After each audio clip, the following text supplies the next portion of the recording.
Bueno, hermanos, hoy nos corresponde, efectivamente, como decía nuestra hermana Raquel, el texto de Éxodo 20:15, no hurtarás. Y el título de este sermón es Lo tuyo, lo mío y lo de Dios. Vamos a estudiar acerca del corazón detrás de este octavo mandamiento.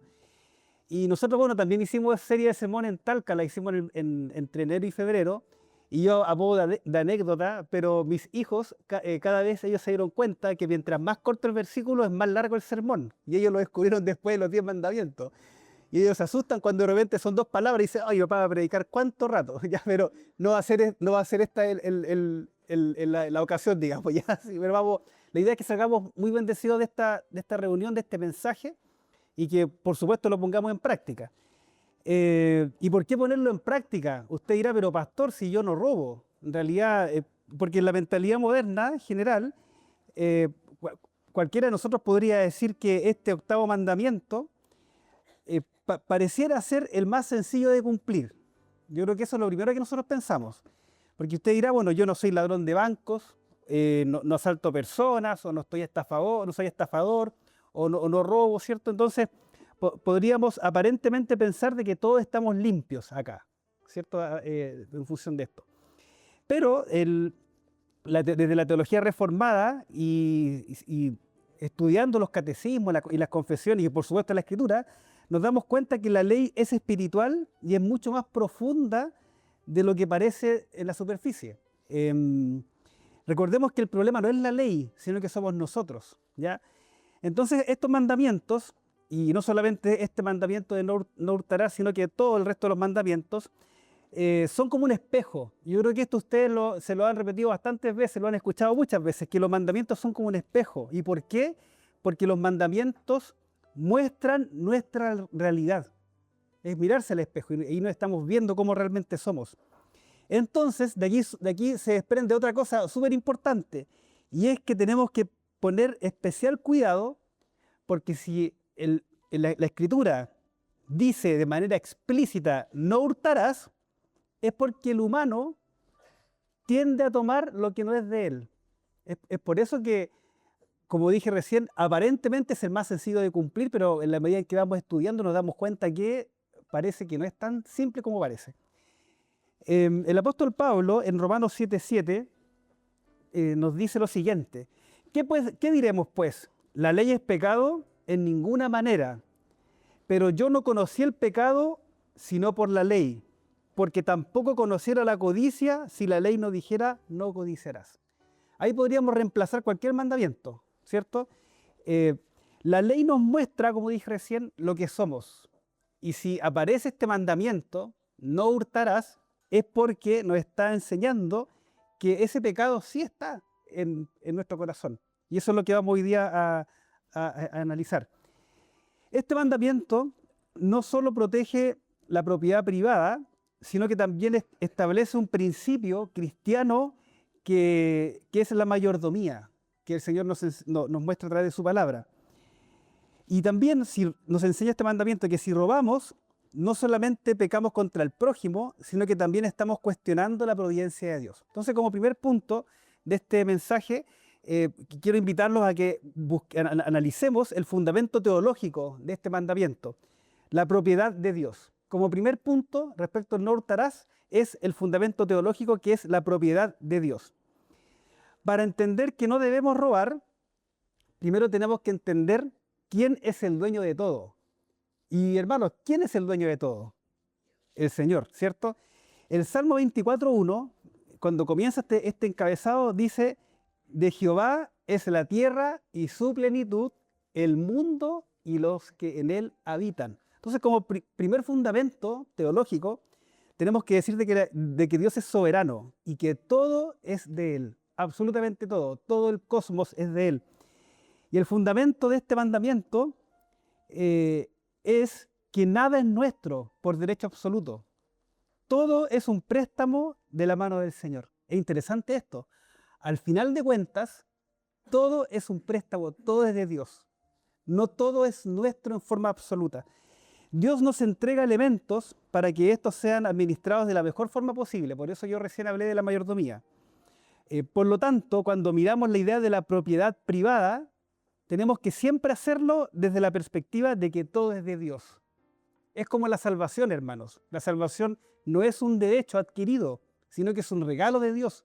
Si bien es cierto, la salvación es suya, es mía porque Cristo murió por nosotros, no es absolutamente nuestra porque Cristo es quien pagó por la salvación. Es lo mismo esto. Todo es de Dios. Si bien es cierto, tenemos nuestras cosas, pero al final de cuentas todo es de Él. Y en segundo lugar, la propiedad privada, en cuanto a esto, podemos decir de que Dios otorga bienes a los hombres para su sustento y el de su familia. Entonces, cuando se cae en el pecado de robar, esto es un acto de rebelión contra la distribución providencial que Dios ha hecho. Esto es muy importante, hermanos. Al tomar de lo ajeno, lo que estamos diciendo es: Dios, te equivocaste al darle esto a Él, en realidad debiera ser mío. Y aquí después se desprende otro pecado más que más adelante seguramente se va a aplicar, que tiene que ver con la codicia. O sea, el mirar para lo ajeno, el mirar para el lado, en el sentido de que eso debiera ser para mí por derecho, es un acto de rebelión contra la distribución del Señor. Entonces, dicho esto, hermanos, este fundamento teológico, nos vamos a ir a nuestro segundo punto, que tiene que ver con la amplitud del mandamiento, que es más allá de lo evidente. Y para reflexionar al respecto, tenemos que irnos, por ejemplo, al Catecismo Mayor de Westminster, que en la pregunta 42 habla al respecto. Este aspecto del mandamiento expande este mandato a todas las áreas de la vida. ¿Qué quiere decir esto, hermanos? De que el robo no es solo un acto físico de tomar algo y dejármelo para mí, ¿cierto? Sino que es cualquier forma injusta de adquirir o retener lo que pertenece a otro. Y esto lo quiero explicar de mejor manera y usted me va a entender lo que estoy diciendo. El Catecismo Mayor hace referencia a lo siguiente: el robo en el mercado y en el trabajo. Por ejemplo, hemos visto o hemos sido testigos, por ejemplo, de mucho fraude y engaño. La Escritura habla al respecto de pesas falsas, por ejemplo, cómo se engaña a la gente vendiendo lo que no corresponde. O, por ejemplo, cuando nos enfrentamos frente a publicidad engañosa, que también eso se ha visto, o cobrar precios exorbitantes aprovechando la necesidad ajena. Eso también es una forma de robar, cuando hay necesidad ajena y se cobran sobreprecios. Eso por un lado. Pero también encontramos que la pregunta del Catecismo Mayor de Westminster también habla de la negligencia laboral. También es una forma de robar, queridos hermanos, cuando robamos a nuestros empleadores, cuando no trabajamos con excelencia durante las horas pagadas. Hermanos, todos han sido testigos, ¿cierto?, de la zona de fumadores, ¿cierto?, que hay en los trabajos, en algunos lugares, y se van a la zona de fumadores, ¿cierto? No estoy diciendo que ustedes fuman, yo estoy diciendo que ustedes han visto seguramente lugares donde hay, ¿cierto?, están cuánto rato en esa dinámica. O por ejemplo, el no trabajar de forma excelente también es una forma de robar, porque todos los que estamos acá, o la gran mayoría, tienen un desarrollo laboral, y el hecho de no cumplir por lo que se nos contrató también es una forma de robar. Es muy interesante esto, queridos hermanos. Y también del mismo modo, no solamente el trabajador puede caer en esta idea de una negligencia y caer en este pecado del robo, sino que también se puede hacer, o del mismo modo lo hace el empleador cuando retiene salarios justos e impone cargas inhumanas. Hermano, yo no estoy hablando así como que fuera un sindicato laboral de esto, no estoy diciendo esto. Si uno analiza y estudia la Escritura y se va incluso al calvinismo, y aquí tengo una base sobre esto, hay un texto muy interesante que le invito a leer que se llama El humanismo social de Calvino, donde él plantea justamente esto: cómo muchas veces los empleadores retienen el salario de los trabajadores o pagan salarios injustos e imponen cargas más grandes de las que debiera ser. También es una forma de robo. Hermanos, ¿cuántas veces hemos visto que eso sucede en nuestra sociedad? Por un lado, trabajadores que son negligentes en su desempeño laboral, y por otro lado, empleadores que también meten la mano al bolsillo del trabajador. Hermanos, el llamado es precisamente a lo que el Señor nos manda con respecto a glorificar a Dios en todo. Yo recuerdo hace mucho tiempo atrás, en una noticia que vi no me acuerdo en qué canal, que le preguntaban a un trabajador chileno, trabajadores chilenos, le preguntaban respecto al trabajo. Y es impresionante cómo el trabajador chileno, aunque usted no lo crea, le da un valor espiritual al trabajo. Y eso es muy interesante, ¿Por qué le da un valor espiritual? Porque el ser humano intrínsecamente fue creado para desarrollar su vocación, fue creado para trabajar. El trabajo es una bendición de Dios, no es una maldición, todo lo contrario, es una bendición. Nosotros podemos glorificar a Dios con nuestro trabajo. Entonces le preguntaban a un trabajador y le decían, ¿qué opinas del trabajo? Y él le daba este valor, un valor más allá del de recibir un salario como tal. Es cierto que todos trabajamos para recibir un salario, pero debe ser justo. Pero por otro lado, nosotros como trabajadores tenemos que responder bien según fuimos contratados. Por lo tanto, también una forma de transgredir este mandamiento es esta idea de la negligencia laboral. Cuando empleadores fallan y también cuando los trabajadores fallan al respecto. Pero no solamente encontramos el robo en el mercado y en el trabajo, sino que también encontramos el robo al Estado y a la sociedad. Hermanos, la evasión de impuestos y el mal uso de recursos públicos son violaciones directas a este mandamiento. Según en Romanos 3 encontramos el apóstol Pablo diciendo esto, que se debe dar tributo a quien merece y es una cuestión de conciencia ante Dios. Una forma también, que no quiero yo que se me malinterprete, pero ¿cuántas veces los trabajadores se han visto, han sufrido, por ejemplo, en temas de liquidaciones de sueldo cuando se les paga menos el sueldo base y el resto se completa con colación? Y ustedes han tenido esta dinámica, ¿no? También es una forma de evadir impuestos. O, por ejemplo, cuando el Estado hace mal uso de recursos públicos, son violaciones a este mandato. El otro día yo creo que todos ustedes han visto las noticias últimamente a propósito del nuevo ministro de la Vivienda, que ha salido bastante ahí a la palestra, ¿cierto? En las noticias ha estado, yo creo que él tiene quizá una intención futura de ser candidato. Y cómo hemos visto infraestructura mal hecha, mal construida. Son millones y millones de pesos botados a la basura. Y eso se paga con los impuestos de cada uno de nosotros. Eso también es una forma en la que el Estado está robando en el fondo a los ciudadanos, que son los que pagan los impuestos. De alguna u otra manera, el robo al Estado y a la sociedad también es una forma de transgredir este mandato. Pero hermanos, este mandato no se queda allí, sino que va mucho más allá, y les invito a buscar en Malaquías 3:8. Porque lo que hemos conversado ahora en este momento ha sido en general cómo la sociedad transgrede este mandamiento. Pero también el cristiano puede caer en transgredir este mandamiento, tal como lo expresa Malaquías 3:8, cuando Dios dice lo siguiente a través del profeta: ¿robará el hombre a Dios? Pues vosotros me habéis robado, dice el Señor, y dijisteis, ¿en qué te hemos robado? En vuestros diezmos y ofrendas. Malditos sois con maldición, porque vosotros, la nación toda, me habéis robado. Traed los diezmos al alfolí, y hay alimento en mi casa, y probadme ahora en esto, dice Jehová de los ejércitos. Si no, os abriré las ventanas de los cielos, y derramaré sobre vosotros bendición hasta que sobreabunde. Hermanos, ahora como cristianos, robamos a Dios cuando retenemos no solamente las ofrendas y diezmos, que yo creo que todos nosotros sabemos de qué estamos hablando, sino que también una forma de robar a Dios es cuando retenemos nuestro tiempo, cuando retenemos nuestros talentos, nuestros dones, nuestros recursos que debieran ser dedicados para su gloria y para el avance del reino. Hermanos, la avaricia es en esencia una forma de robo espiritual, y no solamente en el sentido económico. ¿Cuántas veces estamos luchando con dedicar al Señor el tiempo que Él, más que Él merece, el tiempo de comunión que la iglesia necesita? Hermanos, el Señor no necesita de nosotros ni de nuestro dinero, pero sí nosotros necesitamos de ustedes. Nosotros nos necesitamos unos a otros. La iglesia es para esto. Por lo tanto, el robo a Dios también consiste en esto: retener nuestro tiempo, nuestros talentos, nuestros dones y recursos que debieran ser dedicados para su gloria y para el avance de su reino. Hace un tiempo atrás escuché en una charla misionera cómo se hablaba de la misión de la iglesia, cómo debiera ser el avance del reino de Dios. Y habían personas que hablaban de manera muy elocuente al respecto de la misión, pero le preguntaban al expositor si él estaba dispuesto a que su hijo se fuera de misiones a otro país. Y él dijo, no, mire, todos los misioneros sí, pero mi hijo no. También es una forma, ¿cierto?, de esta idea de la avaricia, en cómo nosotros retenemos lo que Dios dispone para que nosotros podamos dedicarlo a Él. Entonces, hermanos, como segundo punto, más allá de lo evidente, la amplitud del mandamiento. La Escritura nos menciona cómo pueden ser diversas formas de robar.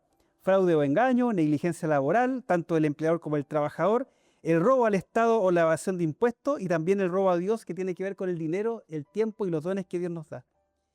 Pero esto, hermanos, no queda allí, para que no quedemos con esta sensación como de tristeza al respecto, sino que también el mandamiento nos invita a ver esto en forma positiva.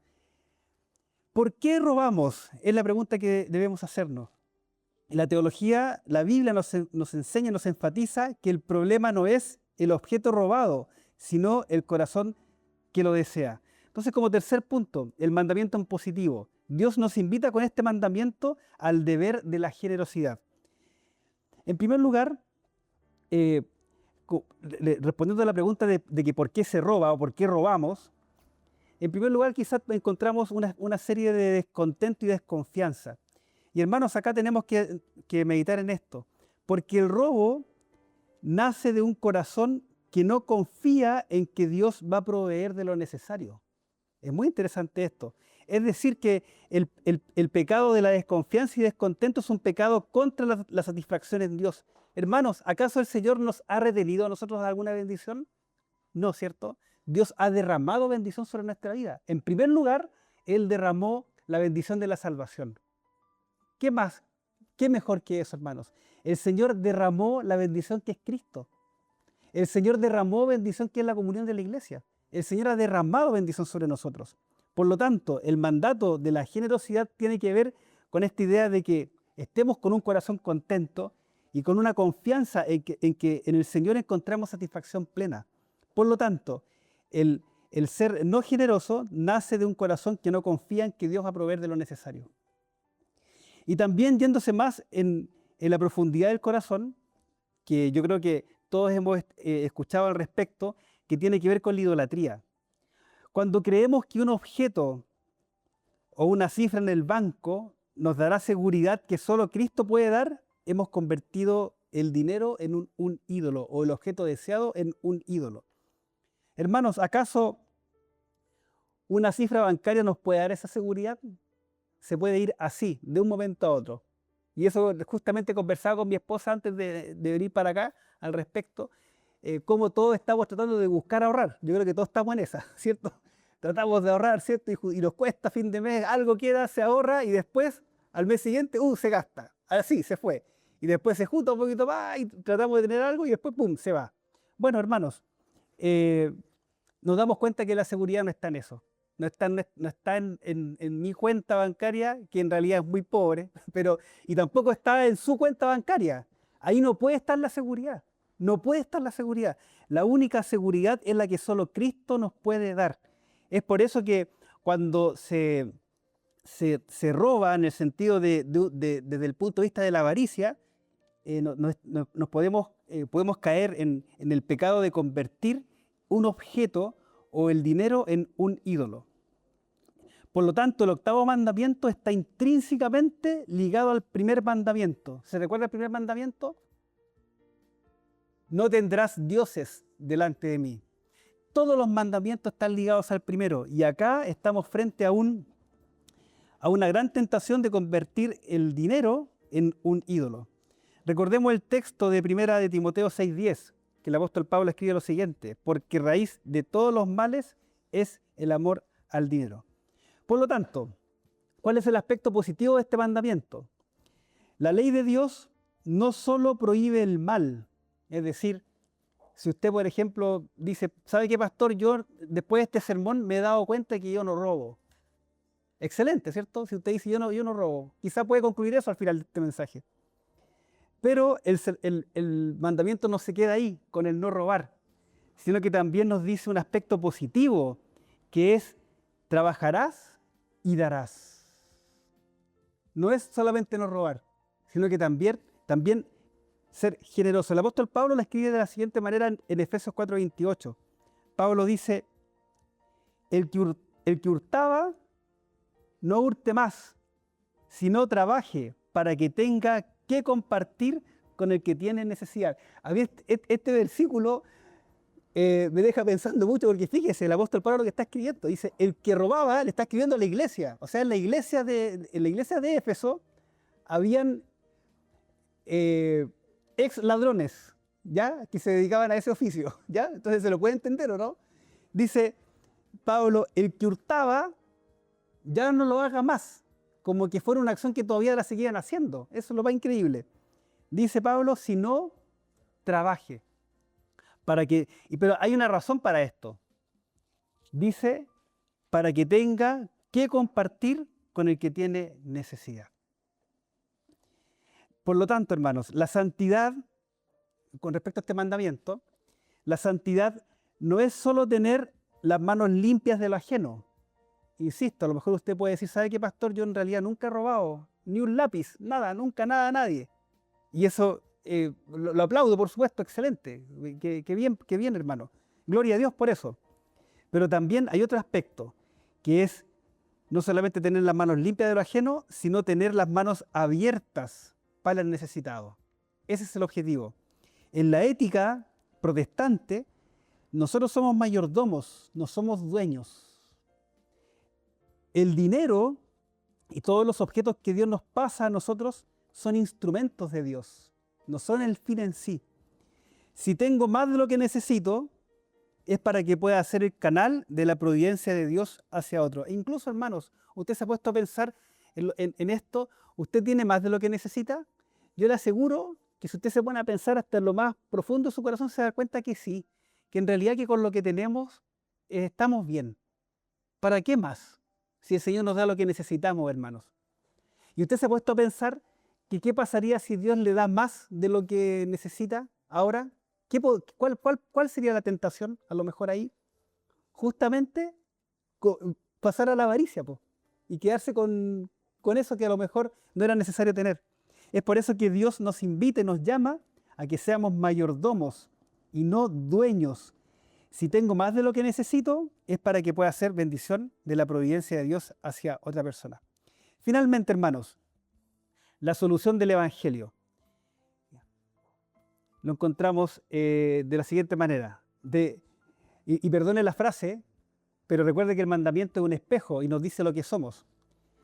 Entonces la solución en el Evangelio es la siguiente: de ladrones a mayordomos.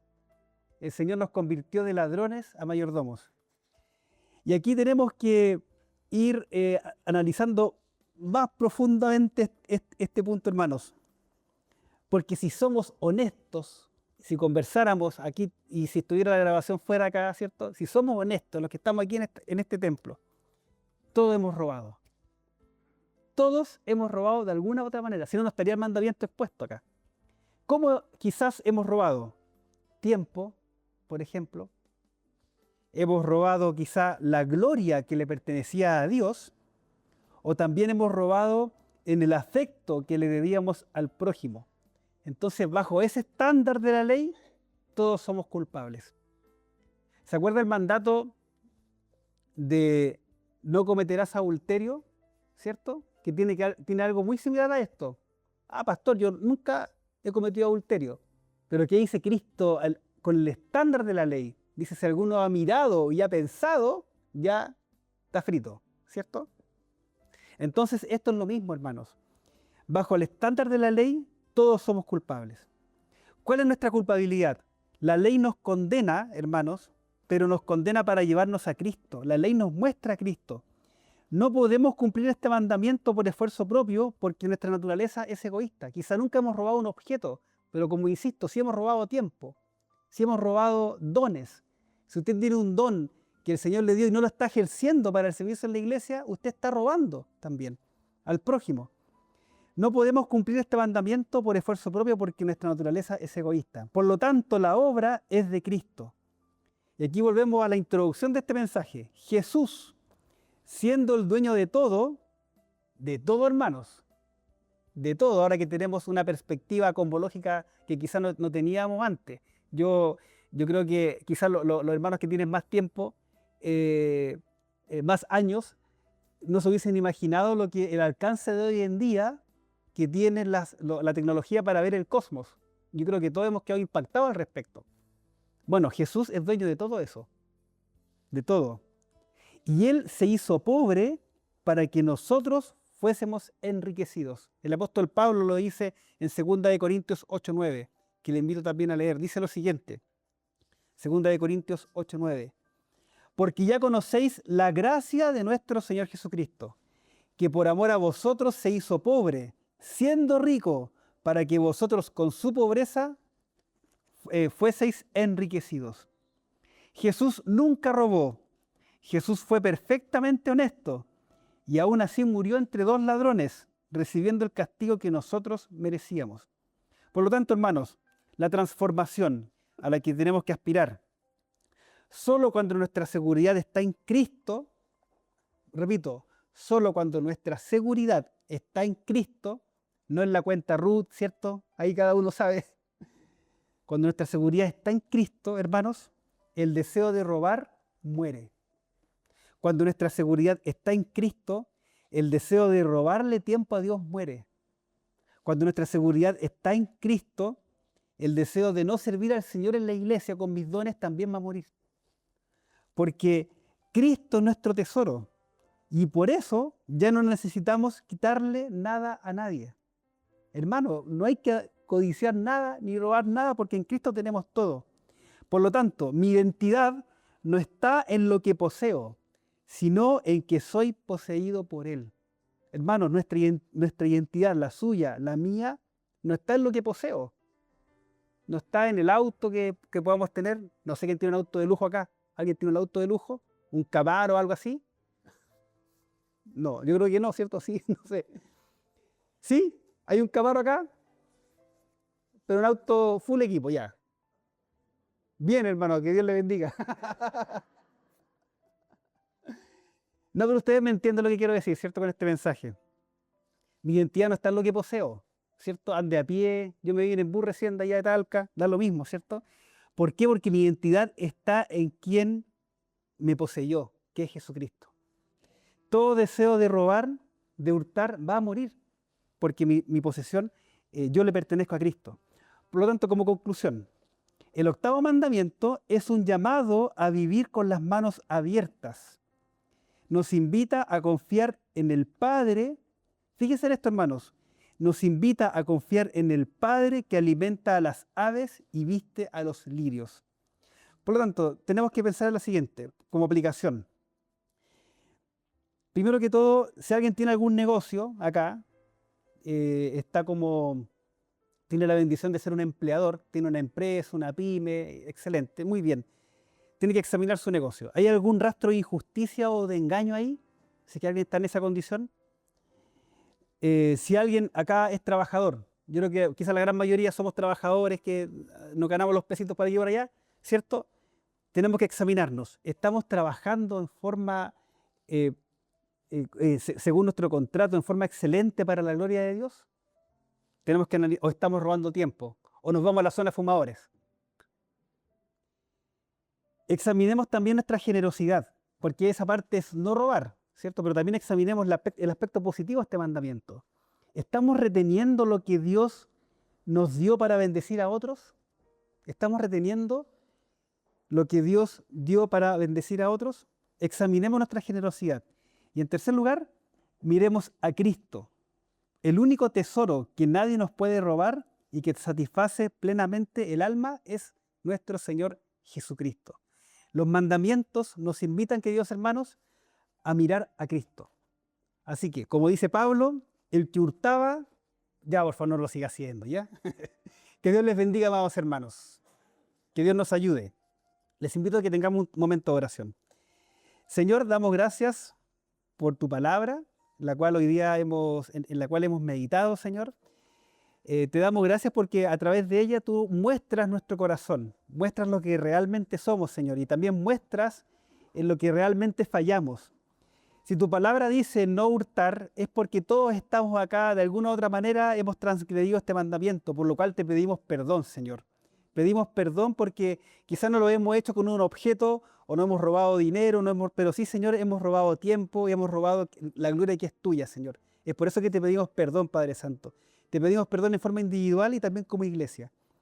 Señor, te pedimos que nos ayudes a ser generosos, que nos ayudes a ser buenos mayordomos de lo que tú nos pasas, de lo que tú nos das, Señor, para gloria y honra tuya, Señor. Ayúdanos, Padre Celestial, a ser generosos con quien más lo necesita, Señor. porque hemos recibido mucho. Tú nos das mucho nos das mucho más de lo que muchas veces necesitamos, Señor. Es por eso que te pedimos que tú coloques en nuestro corazón un corazón generoso y que puedas eliminar cualquier rastro de avaricia, Señor, o de hurto. Te damos gracias, Padre Santo, porque tu palabra nos santifica. Y te damos gracias porque podemos mirar a Cristo y podemos ser santificados en Él. Te rogamos que tú nos bendigas por los méritos de nuestro Señor Jesucristo. Amén. Que Dios les bendiga, amados hermanos.